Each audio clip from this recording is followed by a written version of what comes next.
নিজের সংসারে নিজেই মালিক, আবার নিজেই কাজের লোক। সমস্ত রান্নাবান্না কাজকর্ম করে তার মধ্যে সময় বার করে নিজের যত্ন নিয়ে আর সব কিছুতেই পারফেক্ট হওয়ার চেষ্টা করি।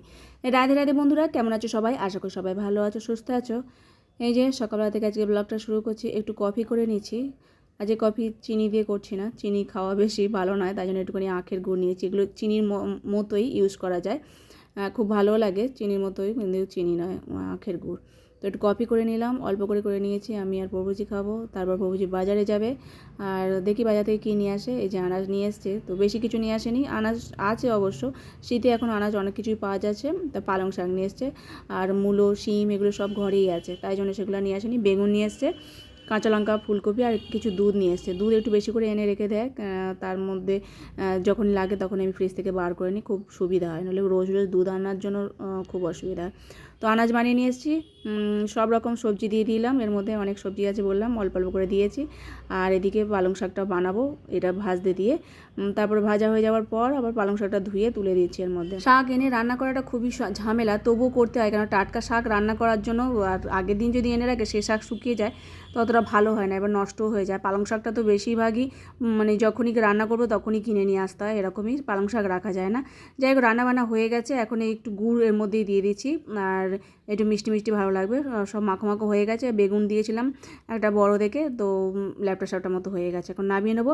তো সকাল থেকে এই যে রান্নাবান্না করছি, আর দুধগুলো ধুয়ে তোলা হয়নি, এখন ফ্রিজে তুলবো একটু ধুয়ে। আর সবজি এখানেই বানিয়েছি নিচে, আর সেগুলো এখন পরিষ্কার করব। রান্না করতে করতে করি, ওইদিকে তরকারিটা বসিয়ে দিয়েছি, ওইদিকে ডাল আজকে করিনি, তো আজকে একটু ভাজা করেছি। অনেক রকম সবজি দিয়ে ভেজেছি, ঢ্যাঁড়স দিয়েছি, কুঁদরি, আলু, তারপরে পেঁপেও আছে ওর মধ্যে, অনেক রকম সবজি ভাজা, ক্যাপসিকামও দিয়েছিলাম। মিষ্টি দই আর আম ছিল, তো আমের চাটনি করে শসা দিয়ে ভগবানকে ভোগ নিবেদন করেছিলাম। চাটনিটা মানে 3টে আম নিয়ে এসেছিলো, সেগুলো দিয়ে রেখে দিয়েছিলাম, চাটনি করলাম। তাদের করে ববিজি খেয়ে দিয়ে চলে গেল, আমিও প্রসাদ পেয়েছি। সকাল থেকে অনেক ব্যস্ততার মধ্যে ছিলাম, আর বাজার করে রান্নাবান্না করা খুব ঝামেলা, তো সেগুলো করে স্বামীকে কাজে পাঠিয়ে আর ঘরদোর পরিষ্কার করে নিয়েছি। এই যে ঘরদোর পরিষ্কার করা, রান্নাবান্না করা, সমস্ত কিছু কাজের লোকের মতো করতে হয়। আর যখন কাজকর্ম হয়ে যায় কমপ্লিট, টিপটাপ পরিচ্ছন্ন, মানে পরিষ্কার পরিচ্ছন্ন হয়ে যায়, তখন আমি নিজে মালকিন হয়ে যাই, তাই না? এখন সব হয়ে গেছে, এখন আমি মালকিন হয়ে গেছি। আর যখন কাজকর্মগুলো করছিলাম তখন কাজের লোক ছিলাম। তো দেখো সব কিছু হয়ে গেছে বলে আজকে একটু ভাবছিলাম ভেষজ অয়েলটা তৈরি করব। আমাকে জিজ্ঞাসা করেছিল যে ভেষজ অয়েলটা কী করে বানিয়েছো সেটুকু দেখাতে। আমি তেলটা শেষ হয়ে গেছে, মা মেয়ে দুজনেই মাখি, কিন্তু সেটাই এখন ভাবছি করে নিই, কেননা কাজ হয়ে গেছে যেহেতু। তো প্রথমে দেখো গ্যাসের মধ্যে আমি একটা পাত্র বসিয়েছি, তার মধ্যে 100 গ্রাম মতো নারকেল তেল দিচ্ছি। এটা কোয়ান্টিটি কম বেশি হলেও কোনো ক্ষতি নেই, যেহেতু এটা হার্বাল ধরনের হবে, তো এতে কোনো ক্ষতি হবে না, বরঞ্চ উপকারী হবে।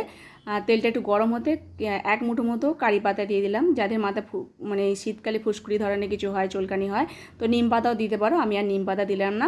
1 চামচ কালো জিরে, 1 চামচ মেথি দিয়ে 10 মিনিট মতো ফুটিয়ে নিয়েছি। আর দুটো ডাল দিয়েছি অ্যালোভেরা, আমাদের গাছ আছে, তো সেগুলো ছোটো ছোটো করে টুকরো করে অ্যালোভেরা দিয়েছিলাম, সেটা ফুটিয়ে নিয়েছি। ঠান্ডা হয়ে যেতে একটা পাত্রে ছেঁকে নিয়েছি, নিয়ে আর বোতলে রেখে দিয়েছি। ব্যাস, এটা 7-8 মাস চলে যাবে।